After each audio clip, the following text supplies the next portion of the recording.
Hello बच्चों, question states that right a formula for the refractive index of a prism. तो हमें यहाँ पे फॉर्मूला बताना है रिफ्रैक्टिव इंडेक्स का प्रिज्म के केस में वो क्या होगा। तो फर्स्ट क्वेश्चन में हम बात करेंगे की कंसेप्ट के लिए, की कंसेप्ट फॉर दिस क्वेश्चन।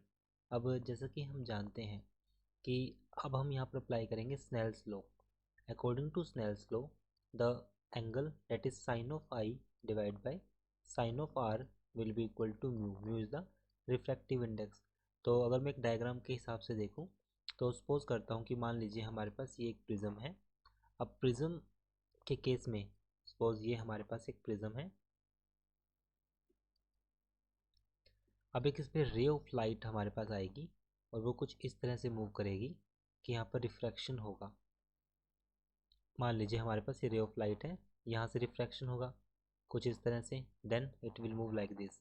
अगर मैं इसको फर्दर एक्सटेंड करूँ इस रे को एंड इसको भी अगर मैं बैकवर्ड प्रोसीड करूँ तो इन दोनों के बीच में बनने वाला एंगल होगा हमारे पास delta.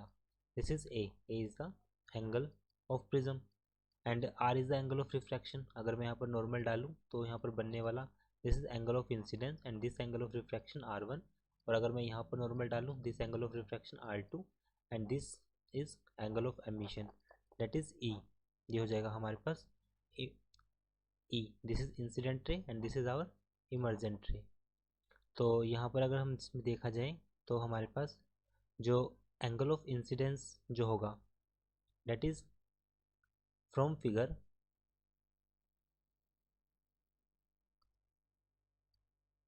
R1 equals to R2। So this value will be, जो वैल्यू होगी हमारे पास दोनों का सम होगा R1 plus R2 will be equal to A। So we can write here, अगर मैं कंडीशन फॉर मिनिमम डेविएशन की बात करूं, condition for minimum deviation so this value 2R equals to A। So R की value आ जाएगी हमारे पास A/2। Now from the figure it is clear कि जो एंगल ऑफ इंसिडेंस होगा हमारे पास, now we know angle of incidence I will be equal to A plus delta of M divided by 2. We know mu will be equal to sin of I divided by sin of R.